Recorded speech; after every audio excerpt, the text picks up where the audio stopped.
There we go. Good evening, one and all. Welcome to another fine edition of the Anomalies broadcast with your host, Arthur Anomalia. And tonight's special guest, joining me as we delve into my archive of anomalies once more, the ever beautiful Joanna Blackheart. Welcome, Joanna. Welcome to the podcast. How are you doing today? I'm good. Thanks for having me here. I'm very excited to be here. Always good. Always good. Always good. Um, So, for those who haven't who have not heard of yourself before, tell us a bit about yourself. Well, I am an eldritch entity that is fused with a black hole. That's why I have this big old black heart in my chest. Hmm? So yeah, I have a good time terrorizing people, napping, doing all that fun stuff. And playing video games. Oh, fascinating, very fascinating. I've always been a big fan of sort of the horror and things, if I remember rightly. Mm-hmm. So where did all sort of like interesting stuff sort of start for you? Where did it sort of begin, sort of this paranormal kind of liking? Ooh, I play all kinds of I love horror games in general. I know all last week I've been playing like either summer-based or water-based games. So that's been different because I'm not a big water horror fan. I think water horror is where I draw the line, you know? So it's been interesting. Not quite sort of you're not quite the Bioshock person, I take it, is that right? Yeah. Oh my gosh, I love BioShock. Hang on now. I love BioShock, okay? All right, you're not a fan of water horror except when you're dealing with Bioshock. Yes, BioShock's fantastic. I'm not in the water in BioShock. I'm safely inside the containment of the city of BioShock. Hmm. Well, except when the inevitable cracks bit, because it's like whoever decides to put that thing together, Right? absolutely deserves it. Um, but yeah, so in particular, where sort of your interest in sort of the extraterrestrial come from as well? Ooh, so I guess that would probably stem from, the movie Signs when that came out? Yes, yes. Oh my gosh. I love that movie so much. That was like a staple of my childhood. We would just watch so much of Signs. Like it got to the point where I think one of my siblings actually was like, I'm so tired of you guys watching all the time. So they hid it from us. Because we watched it too much. They're like, "This is the worst." I love it. It's the best movie. But that's what got me started with. Mm. It's quite funny. It is quite funny. It was M. Night Shyamalan, if I remember rightly. And it's It like is. there's always that sort of silliness of just like, yes, let's send the aliens to invade a planet covered by water when their biggest weakness is water. Oh yeah.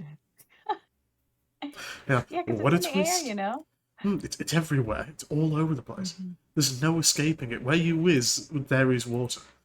Yeah. It's a silly film. Very enjoyable, but it's silly. That's Hmm. just me.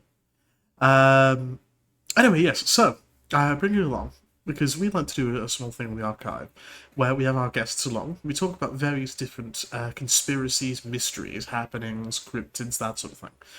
And today, as I'm sure you can probably see from the PowerPoint behind you, we're going to be looking at the phenomena known as UFOs, the unidentified flying objects. Particularly, because this is a really interesting period, we're going to be looking between the 1940s and the 1960s, Ooh. as well as two projects which were launched to investigate them, these being known as Project Sign and Project Blue Book. So, we're going to start with Project Sign. That was the technically it was the second one. There was a predecessor as Project Grudge, but that's a very very short report, which was very much folded into the remainder. So, if we move on to our next slide. Okay. So, Project Sign.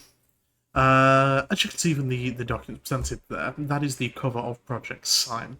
It was put together at Wright-Patterson Air Force Base in Ohio. Mm. The report ran between 1947 and February of 1949, and would basically work to investigate various different sort of sightings from 1948 and before.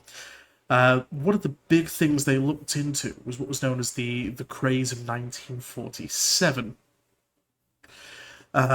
Well, the craze of 1947 was a very weird point where, just for some reason, over the summer of 1947, there were a ridiculous number of incidents which occurred across the United States, and many abroad as well.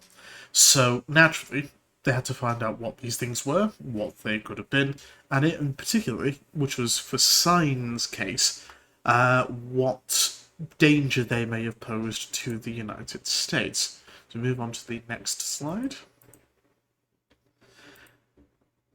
Project Sign was commissioned officially in December of 1947 and was initiated with a group known as the RAND Project. This was to assess if various flying discs, as they'd come to be known, had been any forms of spaceship or foreign vehicle. Reports in this included 243 incidents in the United States and 30 incidents abroad. Sign would classify these objects into four kinds, which you can see images of behind you. So the first one would be the flying disc. That is your stereotypical sort of flying saucer type apparatus. The sort of thing when you think UFO, that's the first thing you think of. The second were torpedo or cigar-shaped objects, which you would occasionally find in other reports. The third were spherical or similar balloon-shaped objects, based on the photo on the bottom left. And the bottom right picture is of the fourth classification, which were balls of light.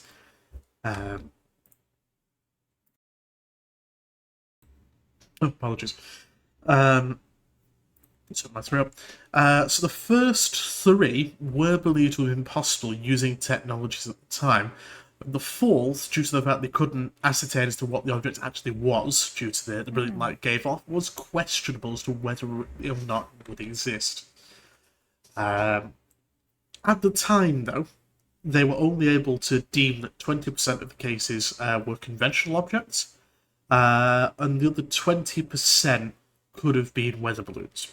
That, however, did leave 60% of the cases still remaining as unknown by the time that they called Project Sign. If we go on to the next slide. So, one of the big things they wanted to look into was a lot of the domestic intrusions. Particularly, as I said earlier, to ascertain whether or not that these UFOs were in fact a threat to the United States. Either in terms of sort of being an extraterrestrial invader or reconnaissance person, or it may have been a foreign nation trying to invade United States airspace. One of the phenomena referenced inside were what was known as the Foo Fighters. I'm not sure if you've ever heard of them, and I don't mean the band.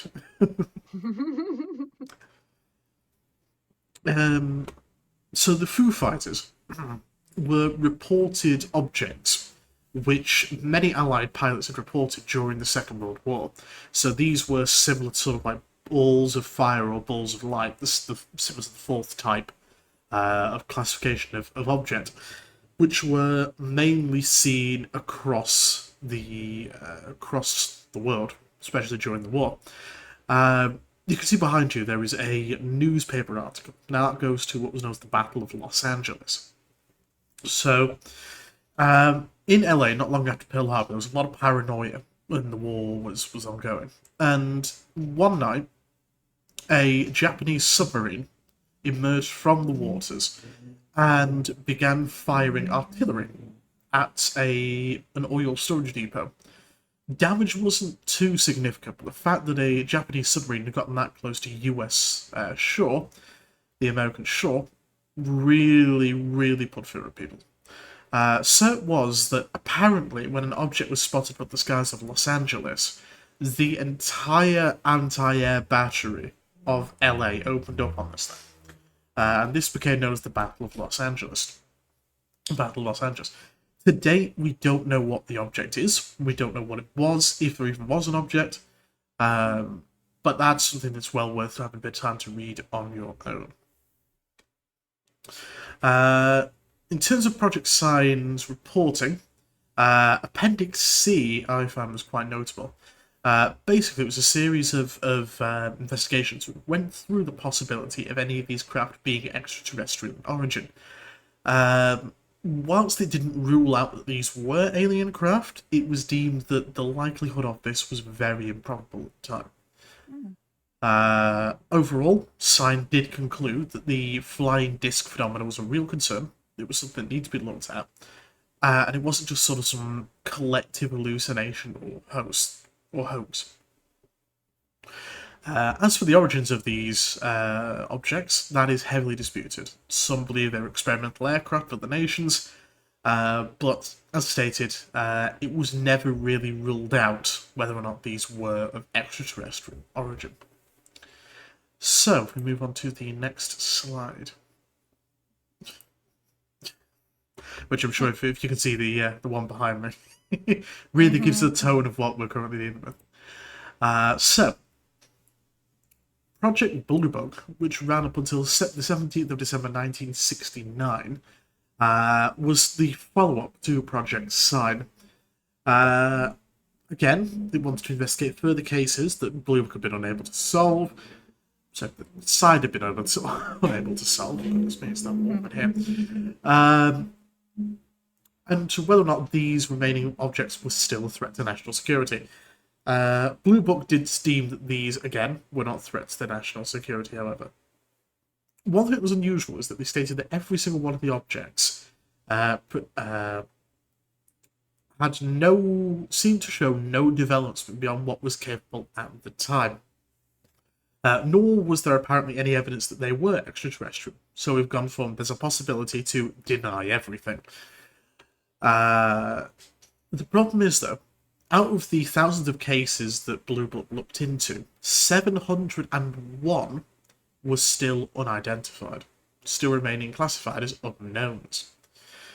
So, not quite as comprehensive of a report as you'd believe. Now, when Blue Book was closed, a civilian group made up a large number of ex-military personnel, ex-Air Force personnel, pilots, and scientists, a lot of amateurs and well-versed civilians formed up a group to continue looking into Blue Book. And that carried on for about 20 years. A number of the reported sightings were never actually looked into by Blue Book, and that was put into a letter to a man by the name of William Sessions, if we move on to the next slide. Sessions being the gentleman on your left. Now, William Sessions, at the time, was the director of the FBI, and he was one of the personnel working on these projects. In a letter written to William Sessions,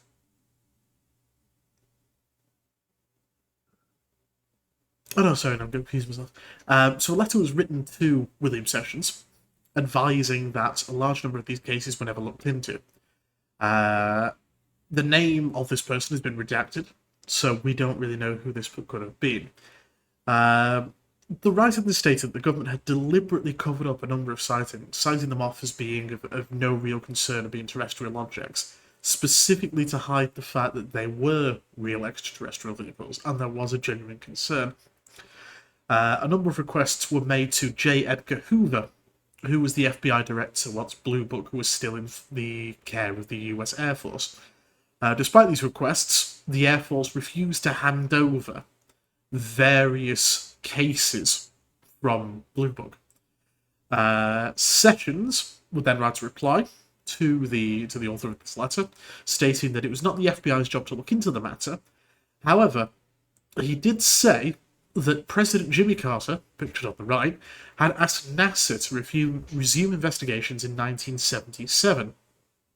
NASA, however, decided that there was nothing to gain by reopening Project Blue Book and continuing this work. Now, to date, many do question the findings of Project Blue Book, and they are suspicious of the silence and denial of any old phenomena. Many of the cases still remain unsolved to this day, and the government has refused to address a lot of these matters in any manner. Now, the big question is, over my mind, is why did they keep this mystery going? If there was no real of any concern, nothing like that, if they knew what these were, why did the government not come out and say that? So I think to really begin to understand that, we need to look at the cases that they dealt with all that time ago. Hmm. Anything up? How's that sounding to you so far, Joanna? That sounded really spooky. It is weird. It is a very weird thing. This is the sort of thing I do. I just you put me in a rabbit hole and I will just keep digging. I have a fascination with these things. It's absolutely fantastic. Um, so if we go to the next slide, I'm not sure if you've ever heard of the Kenneth Arnold case. I know you've It done a bit of sounds research yourself. familiar. Yeah. I'm terrible with names, so. So the no, it's weird. It's crazy. Um, so the Kenneth Arnold case happened in 1947. Particularly occurred on June 24th. You see, there's a newspaper clip behind about the situation. Hmm. So Kenneth Arnold was an experienced pilot who had over 4,000 flying hours, and basically, there's one person who would know a plane apart. It would probably have been Kenneth Arnold.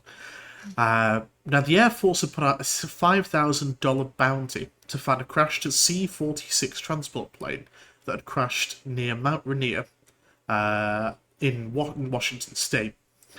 Arnold hopped into a small aircraft and took off from Chehalis, deciding to do a small detour to see if, hey, you never know, I might have a chance of getting $5,000 out of this whole thing. Just before 3 p.m., Arnold would spot 9 metallic objects flying in formation, which he originally believed to have been a flight of P-51 Mustangs, which were single-engined army fighters. Single-engined Air Force fighters used during the Second World War. Now, on a further inspection, though, they didn't look quite as Arnold believed.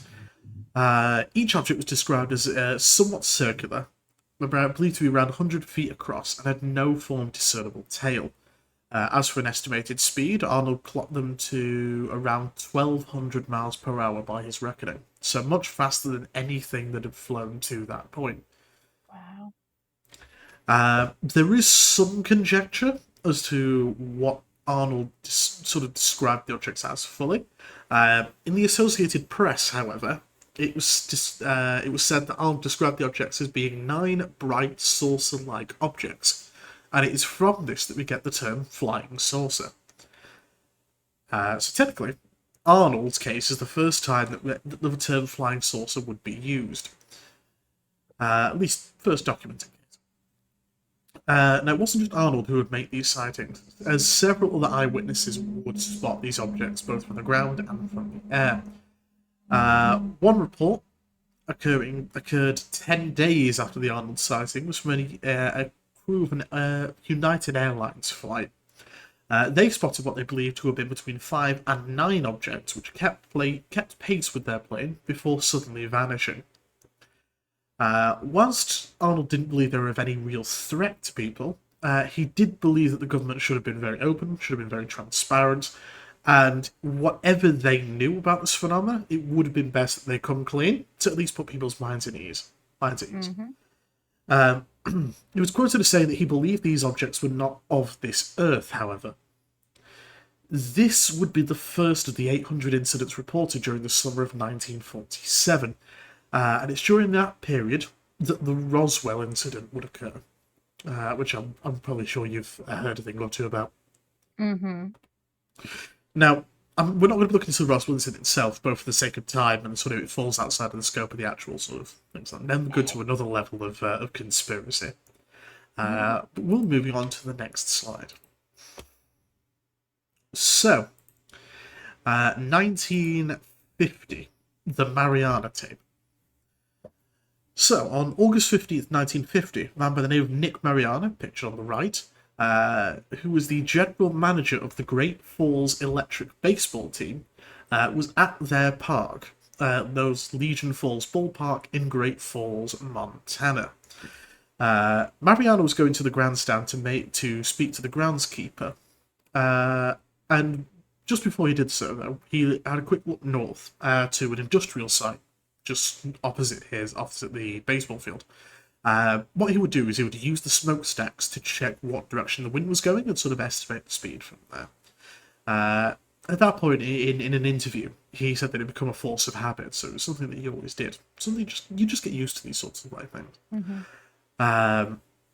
When he looked north, though, he spotted two silvery metal objects, which were moving in a southward direction. The objects would then slow and suddenly stop. Mariana would run down the field about 50 feet to grab his camera. Uh, so, yes, so he grabbed his camera from his car, began filming. He reports the object to have been about 50 feet across, with no sign of any sort of exhausts or any sudden wings. He would cross-reference this with his own secretary, who was with him at the time, and she confirmed that these were in fact real objects that they were seeing, not just some random things. He would film them and keep filming them until they would suddenly disappear. It was said that the objects moved against the wind, moving in a steady horizontal direction, and they were believed not to have been any form of known aircraft. So that's a very interesting one. You can actually find the footage online. He did an interview, which is where I got all these notes Ooh. from. And he actually talks through his case. It's an absolutely fascinating thing to go through. So, what are your thoughts on those first two cases so far, Jordan? Yeah, see, I don't know what I would do if I ever got stuck in that kind of Mm, situation. I don't know if I mean, we have our phones now, right? So I would mm, just record it and I'd probably try to post it, but then at the same time, like there's so many people that are like, that's not real. That could never happen. Aliens don't mm. exist. And now you're stuck here with this, like, I just witnessed this and nobody believes Yep, me, you know? I yep, couldn't it's crazy. imagine. I mean, it's one of the big problems with a lot of modern technologies. There's that much video editing software, Ah, there's that much yeah. stuff, and one of the big things that has caused a problem, especially with the prevalence of drones. Like, everyone has the Oh, chance yeah. to take control of the skies partly for themselves. Hmm. And you just see a bunch of lights in the sky these days. It's probably a drone, Hmm. could be a satellite, Probably. could Well, be all now they sorts of have different drone things. shows, and the No, it's drones are all crazy. in like sequence, Mm. making all kinds of shapes and stuff. So it's hard to tell now, like what's really an alien and what's really just somebody Mm. flying their little colorful machine. It's mad. There was a case a few years ago in Brazil where it was believed that a load of objects had been filmed by a bunch of people in various locations. They looked into it a bit further, but it turns out the people who actually filmed it were a film teacher and his students. Ah, So, that's a yeah, little suspicious. immediately the hoax flag went up. But you Uh, know that like Brazil is considered like one of the hot spots for UFO activity. really? I did not know that. Yeah, so Brazil's actually like the most Mm, commonly I guess, extraterrestrial platform mm, because they have so many sightings dating back to, what was it, like 1947, I think, mm. is when they really started like being like, hey, we've got these weird lights in the sky. And it just became like a staple. Like they're like, yeah, we have aliens. They kidnap our cows. It's when Brilliant. people started disappearing that it became a That, problem. that's a problem. People start Yeah. disappearing. But who cares about cattle, Yeah, who cares about our livestock? Who The cares cattle? people. It's fine. If the people start disappearing, that's the real problem. Um, so yeah, that's absolutely crazy one. It is a problem. So some of these cases as well. A bit of further research I recommend is a video by a Mhm. guy called Let Me Know. Which Yeah. if you use that sort of stuff, that you can get a few more, a couple of the cases, which I sort of looked at based on that, as well as a couple extras. And he goes through a couple more cases as well, which are very much worth looking into. So, bit of extra research, bit of extra watching. Very much worth looking at his video. It's absolutely fantastic. But that's the big problem, I said, with a lot of modern technology, it's so easy to fake stuff. Hmm. Which is why I feel it's very important to focus a lot on these older cases. And I completely agree. That it's these older cases where you're going to get the really interesting stuff because you Right. couldn't fake it anywhere near as well as you could. Hmm. No, I agree with that. Um, Speaking of really weird waves of occurrences, we move on to the next slide. In 1952, on the weekends of July 19th and 20th, and the 26th and 27th, the United States, the capital itself, would be invaded. On the night of July 19th, 20th, 1952, air traffic controller Edward Nugent picked up 7 objects on his radar screen whilst working at Washington National Airport in Washington, D.C. He ran this by a couple more people, and 2 more controllers also reported sighting bright lights passing by at very incredible speeds. Similar pings were then picked up by the nearby Adams Air Force Base, with the objects believed to have been moving at 7,000 miles per hour. Commercial pilots also reported sighting a formation of 6 more lights over the capital. Some objects also flew past the Capitol building itself and the White House, and all of these objects are being corroborated by multiple sources. So you're looking at eyewitnesses, you're looking at radar sightings, all these sorts of spots and things. Each one was setting a series of sort of pinpoints across the map. And it's building up to a very interesting picture. The very next weekend, the 26th and the 27th, more pings are picked up by radar operators. These are again corroborated with more sightings from eyewitnesses. And fighter pilots were scrambled into the air. By the time they managed to get to these areas, the objects had disappeared. So we were dealing with some very fast-moving aircraft. Absolutely insane stuff. It was then in the aftermath of this that a press conference had to be held. If we go to the next slide. The man leading this conference was a man by the name of Major General John A. Stanford. He would hold a conference on the 31st of July 1952.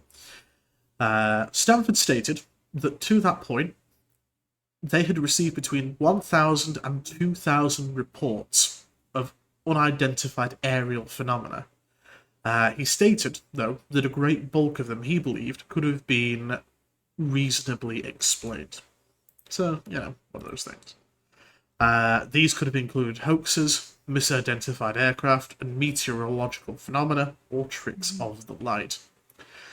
He did, however, state, and this is a quote, there have been a certain percentage of this volume of reports that have been made by credible observers of relatively incredible things. He would state that the majority of the Air Force's work would be on these more insane cases. He did, however, state the objects were of no conceivable threat to the United States, and disavowed that any of these were linked with any military projects being conducted by the US as a whole. So he basically said, yep, we don't believe they're a threat, but they're definitely not ours. In terms of what the actual craft sighted were, the Air Force stated that it was a combination of what were known as temperature inversions, which you can see a diagram of behind you, and basically some misidentified normal aircraft. Or some people thought, oh, it's probably just some stars people missed or something like a meteorite. Now, the big problem with that is that, as stated before, the radar pings and the objects were converted to one and the same. The directions, the object sizes, the speeds, all of them could be corroborated by the air traffic controllers. And the big problem with the temperature inversion theory, as you can see from the radar screen above you, they don't create solid objects, they create streaks. Which means that if you're looking at physical solid objects, that would be a blip. These are just streaks, which means these could not have been just temperature inversions. They had to have been solid objects. So there was a lot of debate, a lot of uproar, a lot of stuff that happened as a result. And so as it stands, we still don't know what was in the skies of Washington, D.C. that day. So, like you had said earlier about how like this stuff is happening in the US, but it was also happening in other countries too. It's interesting that it's one thing, like there's a lot of people that don't want to believe in it, maybe because they're scared or they just haven't witnessed it themselves. But there were so many other places that were having these lights and having these objects that were just going at amazing speeds. Because back to Brazil, because most of my research was Brazil, um, Mm. they had the same thing in 1952 with the lights and stuff like that happening. And then they had their jets, or not their jets, was it their jets? But anyways, they had their aircraft Mm. to try and go and examine, okay, what is this object that's in the sky? Why is it here? And then when they went to go and examine it, I think they said like it traveled at the speed of sound, like it traveled faster than the speed of sound and instantly popped up 20 miles away from where they had tried to intercept it with their aircraft. Weird. Unbelievably fast. Mm. Which, when you look at sort of the average speed of aircraft at the time, that was way beyond anything that a lot of militaries were capable of. Exactly. So you got to think there's something there. Surely there's got to be something going on because Surely. it is absolutely bizarre when you look at these sorts of things. Hmm. Do you have any really weird stories in particular from there? Because you said you look at quite a few from Brazil. Oh, I do have one particularly weird story if you want to hear it. Well, you might as well tell that. Go right ahead. Okay. So we talked about, how the cows and stuff were disappearing and people were disappearing. Well, at first it was really just cows that everybody was worried about because the cows were showing back up. But the thing was, the Oh, cows were showing up and they had holes in them. Not oh, just like somebody had like shot them or cut them out, they were surgically removed. And through those holes, organs and things were being pulled out. And they weren't big holes either. They're not like fist size or anything like that. They were small holes, but their organs were being pulled out through those holes. So then one day when a human body was found to look like that with the surgical holes in it, that's when they started being like, okay, we really need to pull this under. And they kept it a secret for years until finally somebody within their government or whatever that like knew about it couldn't keep it a secret anymore and released the photos to the public. So you can look up the photos online. You can see this body with the holes in stuff. I didn't look it up myself. I'm not about to look at somebody's dead body with holes in it. But yeah, that's when they started being like, oh crap, this is a real issue. First oh. cows, now people.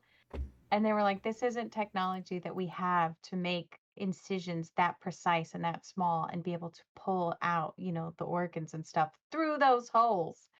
So yeah, that story really stuck with me. That's one of my favorite, I guess, because it's horrible. I would hate that. I couldn't imagine.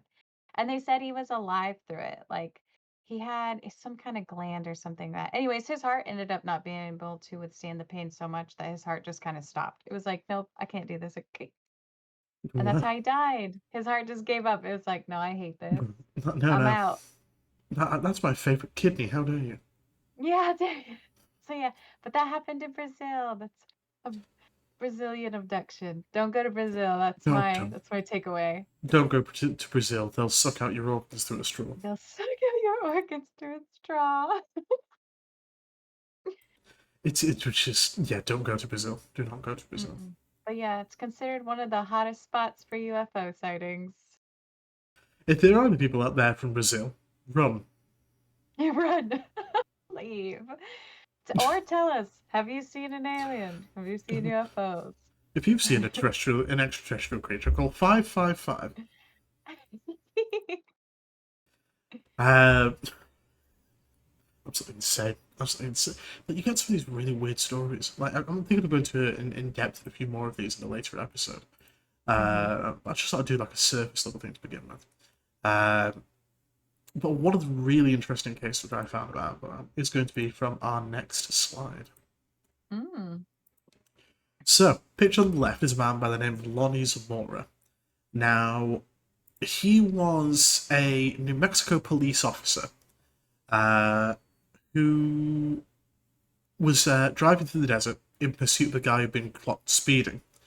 In the meantime, whilst all this was going on, he'd managed to spot what looked to be some sort of craft descending. This craft had been spotted by 5 other eyewitnesses as well earlier on in the day. And as you can see from the very top image, it's a very unusual looking craft. It was described as being egg-shaped and emitting a bluish flame whilst releasing a loud sort of jet roaring noise as it sort of flew out into the desert. When he went some more across the bridge to find out what was going on, he originally believed that there was a car that had broken down at the side of the desert, but it was about 150 yards away. So he looked over it, thought, these people are stranded, gonna need a bit of help. Because Zamora was a good cop, he was a good guy. So we put a radio call into the sheriff's office, and he told them, "Yep, I've just spotted what looks to be a broken down vehicle. There are two people stood by. I'm going to see if I can provide any assistance to them." So he gets the go ahead from the sheriff's office, and then he radios a colleague of his, New Mexico State Police Sergeant Samuel Chavez. Now, Samuel Chavez was busy at the time, but he said, "You know what, as soon as I'm free, I'll pop down and I'll provide what support I can." Zamora hops back into his car, drives towards the location. At 50 yards, he noticed that it wasn't just some car. It was this weird egg-shaped craft. It was stood on what looked to be 4 legs. It was pictured in the very top picture, with a strange red insignia painted on the side of the craft. The 2 figures that he had seen before were mysteriously gone. They'd vanished. And it was at that point, as he approached, that the blue flame emitted once more from the bottom of his craft, and the roaring noise continued. Now, Zamora, believing that this thing was probably going to explode, dove for cover behind his police car, as you would. As this thing starts screeching and letting out fire, you're thinking, well, this is it, I'm taking cover. The object, though, would suddenly take off and disappear. Later on, Sergeant Chavez would appear, and he would find Zamora very shaken up, still hidden behind his car at the time. He would not speak to anyone about this. He'd get incredibly quiet, never went to the newspapers, and would only sort of put it in official reports. He was interviewed by the director of Project Blue Book, by the name of a man by the name of Hector Quintanilla,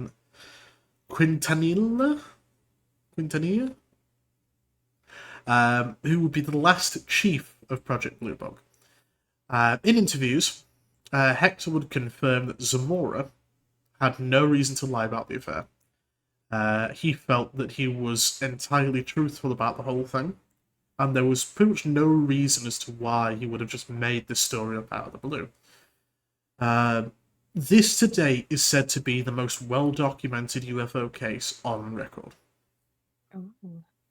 So it's a very, very interesting case of affairs.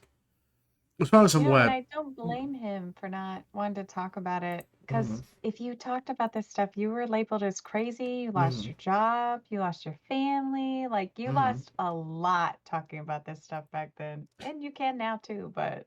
mm.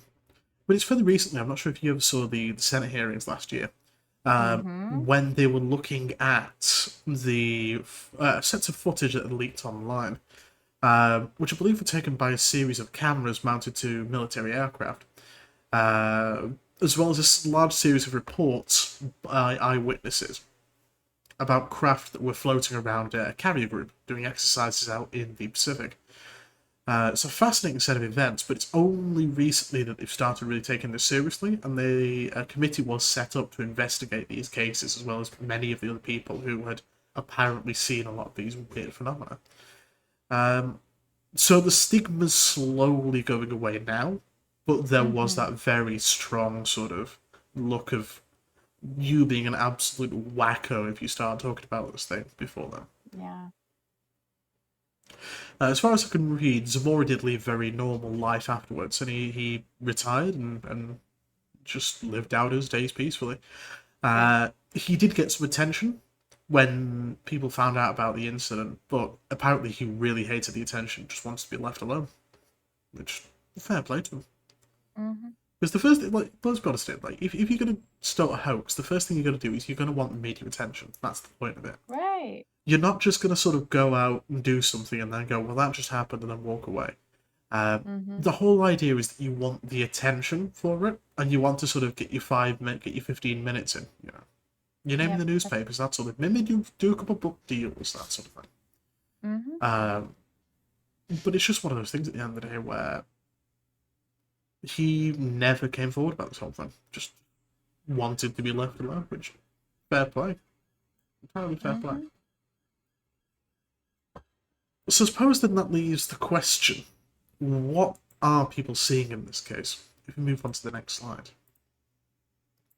So the first one, I'm sure that if you've read anything into the sphere, you'll have heard this so many times before: weather balloons. Mm-hmm. Weather balloons. So weather balloons, for those that don't know, are, as the name suggests, large balloons which carry atmospheric reading equipment, and they're used for generally meteorological study. Um, some of them can appear to be very metallic in nature. Some do have the ability to reflect the light, up that sort of thing. Sometimes you might get a glint from the equipment being suspended beneath these things. So I'm not going to say that some of these things weren't weather balloons. Some of them probably were weather balloons. Some of them were weather balloons. But I think it's an excuse that was used much too often as more like a disregarding something. That's my sense of the weather balloon thing. It's probable, in fact, it's likely that a good number of these cases were in fact weather balloons, but I don't Mm-hmm. believe all of them were weather balloons. I agree.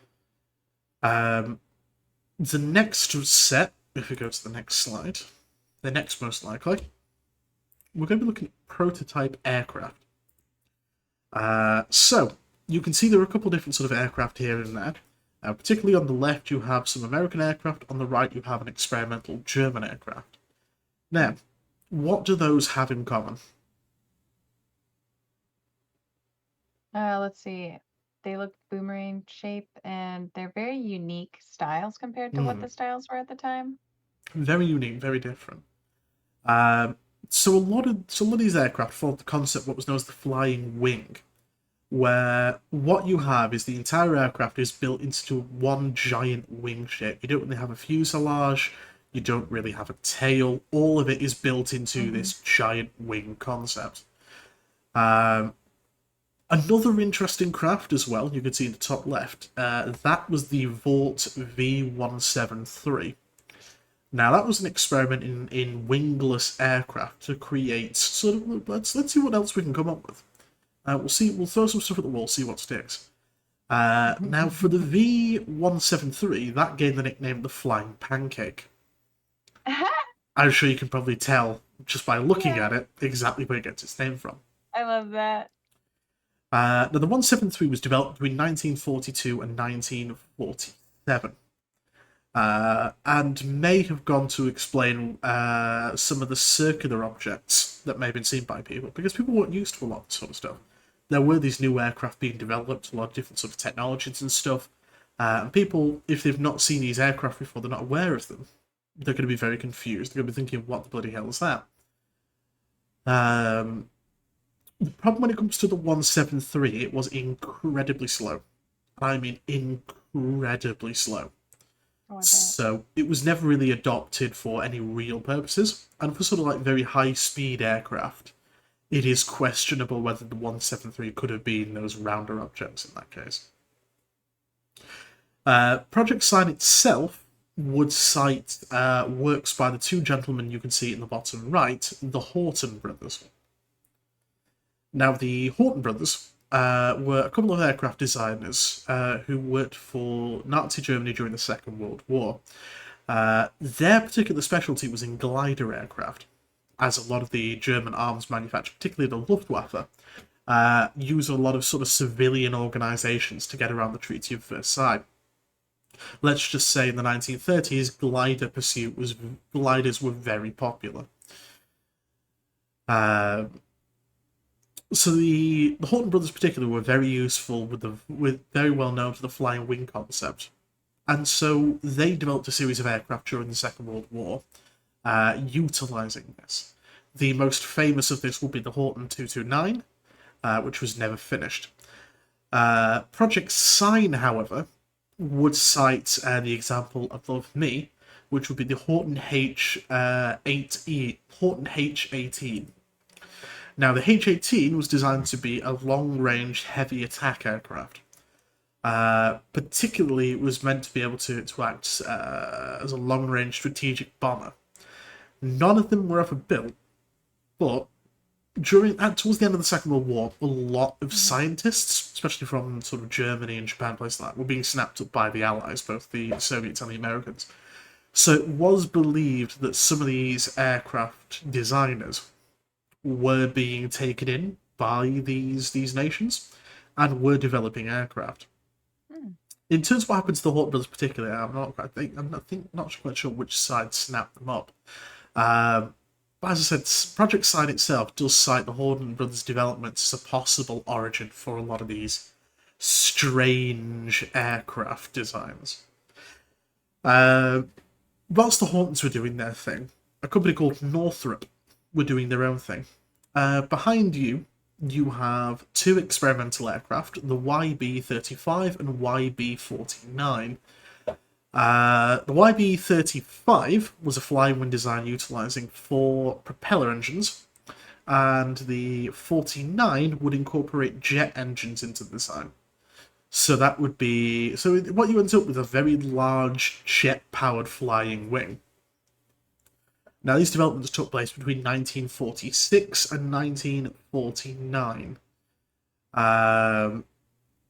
So it is entirely probable that during the craze of 1947, they may have been seeing a lot of these flying wing aircraft, experimental aircraft in the late 40s and 50s, which were being fielded. And of course, naturally, with the Cold War being in full swing, do you think that the Air Force is going to openly go out and say, oh yes, this is a secret classified military aircraft? Right, yeah. It's very hush-hush. So that's where you get sort of another idea, is that with the Cold War going into full swing, it's only natural that the US military would deny the existence of any experimental craft that were being tested. Espionage was rife. In fact, in the Manhattan Project, the pursuit to develop a nuclear bomb, there was actually a Soviet spy within the project who stole a large number of nuclear secrets and sent them to Stalin. Ooh. This allowed the Soviet Union to become the second nuclear power in the world. Dang. It's also believed, sort of like a double conspiracy sort of thing, that the existence of UFOs and sort of their investigations, the whole thing was a cover-up for a cover-up. Ooh. In that there were these secret aircraft that were being spotted by members of the public while they were being tested. So what's the greatest way to cover it up? Make it seem like there's an alien invasion, and then deny the existence of the alien invasion to draw more attention to it. Ah. This is where we get the double bluff. That works for some of the cases, but not all the cases. As there were developments, like I've looked into a lot of the aircraft being designed at the time, and there's a great number of them that were being developed, but very few, if any, would have been capable of performing the feats that were being exhibited by these craft, apparently. So there's still some you can't always fully explain. Right. And I think that's where we get to our final slide. There is one remaining explanation, I think. Also, let me just deal with this real quick. There we go. Bots. You gotta love them. So, when all their explanations do fail, when anything normal, anything sane, anything of this earth is unable to explain these sorts of things, you have to start looking at their answers. And it may be that these other craft, these other things, may have in fact been of the extraterrestrial variety. Every single one of these cases is subjective. It's hotly debated as to what's really going on, whether or not we are dealing with extraterrestrial craft, whether it's military aircraft being covered up, and then the cover up for the cover up. But I suppose what we can really do then is believe. We can look at the stories, we can look at the facts, look at the evidence, and we can draw our own conclusion from the whole thing. But I think that when you look at all of these cases, we may never know what was in our skies during those decades. And Yeah. I think that's fascinating. Hmm. So, Joanna, what is your sort of outlook on the idea of UFOs as a phenomenon? Oh man, so they're definitely there. I definitely think that I agree that some things are obviously going to be experimental, aircrafts that the government's not putting out because there are Hmm. things they don't want us to know. And, things that if we did know, we probably shouldn't know. I mean, I can't Hmm. tell you how many times I've seen people post military movements on TikTok, and I'm like, why would you do that? Like, you're Oh dear literally me. giving it away to everyone. So I understand why Hmm. they would keep some of those under wraps. But at the same time, not everything was a hot air balloon. Not Hmm. everything was, there are aliens out there. That's a real thing we have to deal Hmm. with.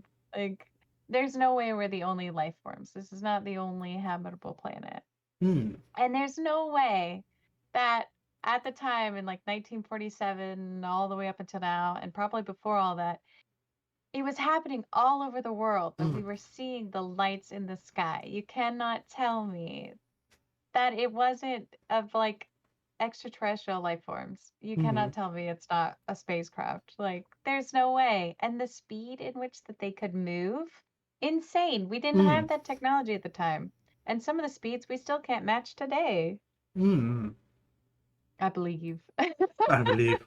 I want to We'll believe. get that bumper sticker. I I'm gonna go. believe. You're just gonna get the bump sticker out of that. Go down. I Yeah. believe. Um, it's I a will die crazy. on this hill. It's a crazy. I will die on this hill. It's aliens. It's I alien. I had to put that picture in that. I had to. It's Yes, just I love it. it's just aliens. Um, but yes. So, are we going to ever find out more about this? Is the government actually going to keep funding this research? Are we ever going to find out what the hell happened, particularly during the summer of 1947? I don't think we will. You I, know, we might. Maybe not everything, hmm, but over time, there's always that one person that cracks and just hmm, puts everything out there. And whether or not it gets swept under the rug fast enough or not. So I think there's a possibility, like, maybe not in our timeline, but we'll hmm, find out. Somebody's going to say something. hmm. It's yeah. I mean, that's. I mean, Ulfdar there raises a great point there. So the question really comes as to what they're really interested in. Hmm. Why are they coming here of all places? Like just this random blue and green ball in the Hmm. middle of just nothingness, this sort of infinite vastness of space. Why here of all places? Is it a See, weird sort of here's my tourism? I wish it was tourism, but we all know it's not tourism. We would do the same Hmm. thing. And in fact, we do the same thing. Hmm. When we find a new creature in the ocean or something like that, there are those who try to Hmm. preserve that life, and there are those who want to know as much as possible about it. Hmm. So they'll pull those creatures out of the sea of Hmm. their habitat, open them up, and see what makes them tick, you know? Hmm. Like, they're doing the same thing that we do, honestly. Hmm. They're learning about us and what they decide to do with that in the end. Hmm. I don't know, but that's just my thoughts on it. They're I doing mean, exactly what we would do if we had the same technology. that's the big sort of thing for me. 'Cause it's like this is an ultra advanced civilization. When if we are looking at alien technology, we are looking at a highly advanced civilization filled with intelligent beings that are beyond what we are capable of. They have Hmm. the cards. They have all of the cards. And I don't know about you, but if you know anything about sort of the ideas of imperial history, turning up to a foreign land with a bunch of primitives, what was the first reaction? Ooh, ooh. Um, oh man. I feel like that depends. In some places, they try to like make like they tried to work with them at first, but then a lot of places they enslaved them after a while. Or in other places they just completely like took over their entire lives and conquered them. So, yeah, takeover. Well, all I can say is for the American friends out there, God bless the Second Amendment. God bless America. Yeah. Yeah. So, Joanna, um, I posed the question to you. One thing I pose a question to all of my guests. The phenomena of the UFO, the UAP, as it's now known, do you believe it Mm. deserves a spot in the archive of anomalies? Heck yeah. All right, it's getting locked, sealed, and it's going in the archive. Woo! That's it. We'll probably dig out a Dusty Book or something later. You never know. Who knows? Either way, Mm-hmm. do you have any sort of final comments or final things you'd like to discuss? Oh my gosh, I have more alien stories, but Oh, it's God. fine. It's still no. If you want to do story time, I'm perfectly happy. I love good story. Oh, I love alien abduction stories. They're similar, but in some ways they're unique, Mm, but also I think media has also influenced a lot of people's like mm, perception of what the alien should be. yeah. Flex. But yeah, I don't know. I know we're talking about UFOs, so I don't want to dig Mm, into aliens too much. Um, But yeah, I mean, what's the first thing you see before you get abducted? You see the spacecraft, mm, or you just see a bright light, and then before you know it, you're waking up somewhere and you don't even mm, know where you are. You've lost track of time. You've been missing. People are wondering where you are, and you just show up all of a mm. sudden. Like, ah, gosh. I Maybe hate that. it. Yeah. Please never kidnap me, aliens. If you are listening, never kidnap me. I don't want it. No, thank you. Can I take a silly straw with mine, please? Yes. I want a nice curly one. If you're gonna suck out my With organs, do it in style. with the bendy straw. Get the With the bendy bendy, that's it. Yeah, I'm draining out your kidneys with a bendy straw. straw. No. Oh my gosh, they get like the cute swirly straw. They put the flamingo on it, and they're like perfect. Like, Yeah, just serving you looking like a Pacific Beach cocktail. oh my gosh, yes. They just put the little umbrella in there, like Like a little top umbrella, tier. a couple of ice It cubes in depends there. on where they get you. Like they get you at the beach, they're like, ah, here we go. Ah, perfect. Already served up, ready to go. Yes. Sun kissed. Perfect. Oh my gosh, the flavors. I Oh, hate it. I hate it. It's awful. I hate the thoughts. What I are you hate the thoughts. thinking? What are you feeling today? Liver or intestine? I don't know, but I've got my Mm, bendy straw ready. I got my Betty straw ready. Do you think they have like the titanium straws because they like to be very environmentally conscious, Oh, yes, absolutely. They're very environmentally conscious. very advanced species? They've moved beyond plastic straws. So advanced. Speaking of that, like the holes and stuff like Mm. that, that's an issue we've had here too, where Oh. like we found our cattle and stuff that have like incisions, like surgical Mm. incisions in them and stuff like that. And they're just returned, and it's like, okay, thank you. Thank you, I guess. What am I supposed to do with this now? Like, I'm gonna go bury it in the backyard. Oh, Glass all the way. that was a Good. phone. I thought I'd turn that off. Oh, Apologies to my oh, listeners. that's Thank you for the thought. Anyway, you were saying sorry. oh, nothing. Just yeah. I mean, why return it? At that point, you've done what you did. I don't need it back. You keep it. Now I have to take care of it because you decided that you had to open it up and take some things You out. had to do it, didn't you? You just had to Yeah, you open the just door. had to. Like Have it. Skinwalker Ranch, that one is a hot Oh, spot too that's a hot for spot. yeah, cattle being taken and then returned and stuff like that. So I Was would the hate thing with that. I mean, it's the theory with the El Chupacabra, isn't it? That there's possibly an alien being Oh, Chupacabra. ooh, you think so?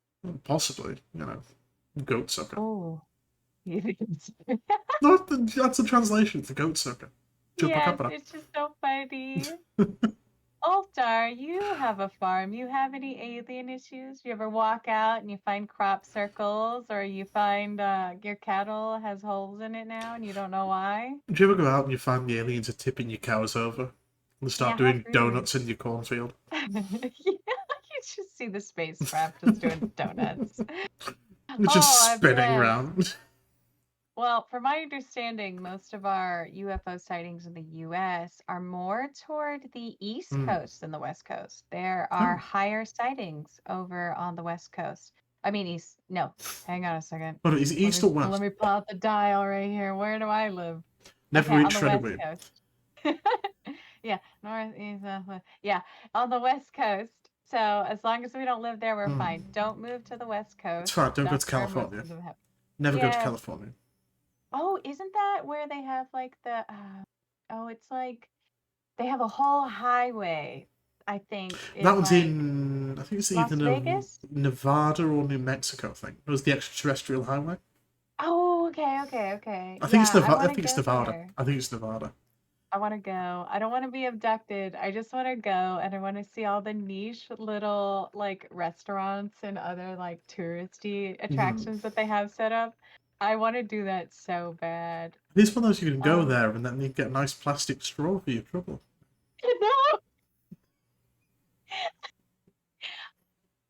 I tell you what, if I ever get abducted, and I come back, hopefully I'll tell you the whole story. We'll have a whole story time on it, and I'll tell you about my experience. I'll go through hypnotherapy so they can pull all that back up, all the Just gonna trauma be, it's I gonna be like experienced. story time YouTubers, but it's oh yeah, I got abducted and my organs harvested by aliens. Yes. Look at this big hole. Look at it. They just carved a hole and sucked it out through a I straw. just sucked it out. Straw hole souvenirs. They've got a Dyson vacuum cleaner, you know. Oh my gosh.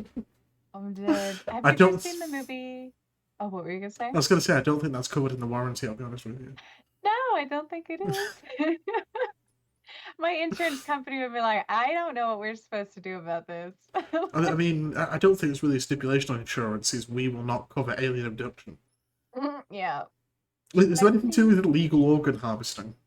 Oh my gosh. I didn't even think about it that way. It is illegal organ harvesting. They're just They have turning their up. own black market, you They're know? turning up, stealing my gallbladder. The thieving bastards. Oh my gosh. They I can can have one kidney. That's all they get. I can't have shit on planet Earth. No, nothing belongs to you. So some alien frat boy turns up, steals my liver, does donuts in my yard, and kidnaps my cows. Kidnaps my cows. Oh man, have you ever seen the movie Paul before? Yes, yes, I love Paul. Ah, I love Paul so much. Paul is great. I love the actors in it to begin with. I love their movies. Oh, But Nick yeah, Frost, fantastic actor. yes, but like Paul kills Mm, me. I want to say that they go on the little extraterrestrial highway. They're like, mm. we want to see aliens, and they're like, we're not gonna see them. And then they meet an alien. They're like, Like, what? oh, they're the world's weirdest version of E.T. Except E.T. gets absolutely ratted in the back of a camper. Oh, I might add that to my movie night now. Let me see. Let me go into my Discord and add that under movie night. Paul. No, so you ever seen The World's End? I have. That's an interesting one. Would you consider it's the movie night at this point? I don't think it's been a while since I've Hmm. seen that one. Let me see. There's a lot of good like alien movies Hmm. though. Like The Fourth Kind's a really good one. Invasion of the Body Snatchers is a classic. Yeah. Oh, what's that one? Cloud Nine, I think is what Hmm. it's called. That one's a really good one. There was what was the one I was thinking Maybe of? it's Cloud 8. What was the one with Rowdy Roddy Piper? Was Ooh, it no, They Live? I think it's called.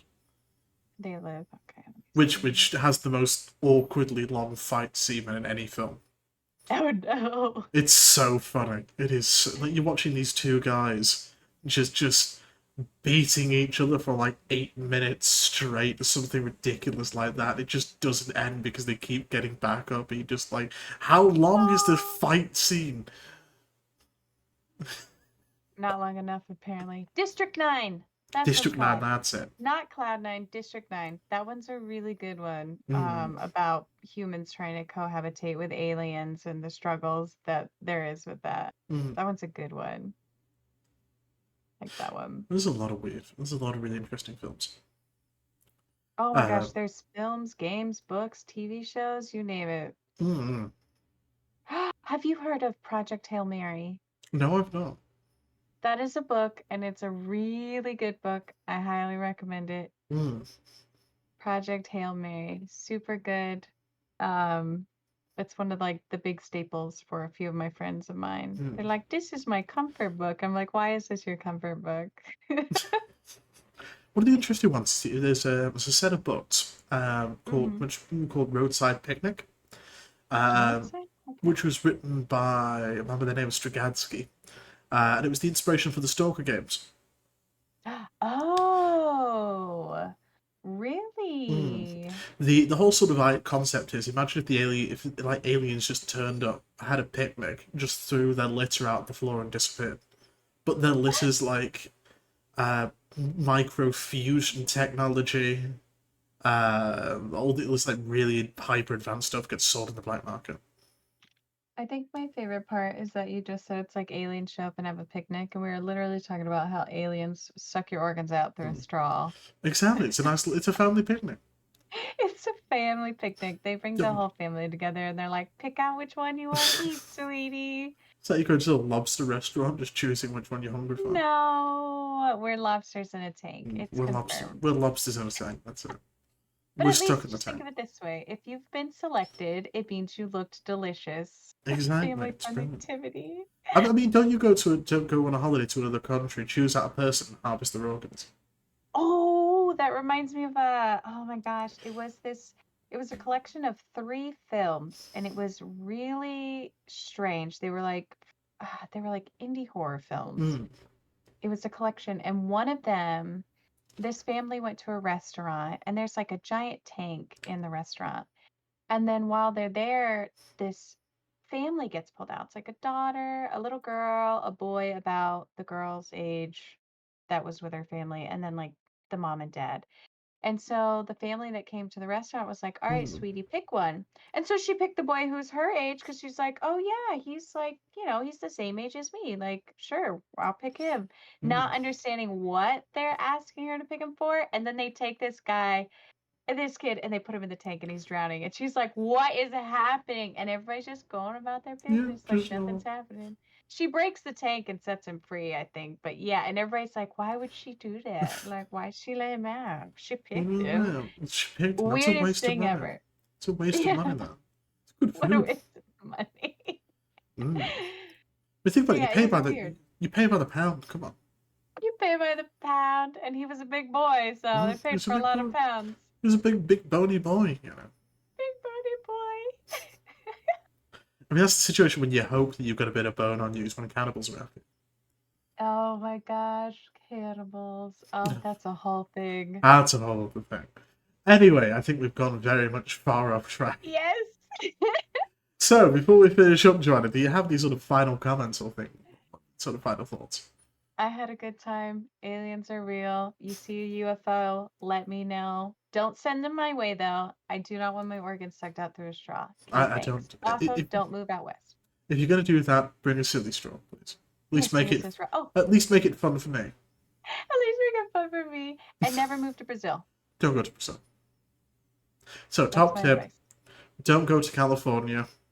Don't go Mm-hmm. to Brazil. Mm-hmm. And you can follow the bowl truck approach. They can't suck your organs out with the straw if you have the straw.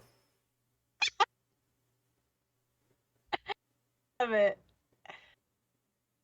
I think we gave them solid advice. I I know, think solid advice. everybody is safe from aliens now. You're Mm-hmm. welcome. You're welcome. We've saved all of your lives. We did. With that bit of important safety advice, we'd like to thank you for joining us on another fine edition here of the Archive of Anomalies.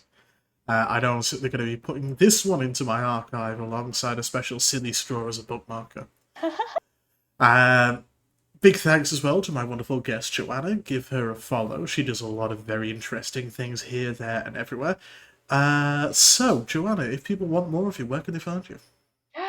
Over on my Twitch, which is Your just Joanna Blackheart. tweet. On my Twitch. You can find me on Twitter too. And I have a Discord, so you can find me there as well. Fantastic. You'll find me at the usual socials, links below, that sort of is and is and that sort of thing. But from all of us here at the Anomalous at the Anomalous Broadcast, I've been your host, Arthur Anomalies. This has been my special guest, Joanna Blackheart. Stay safe, and always carry a titanium straw. Take care, everyone. Bye.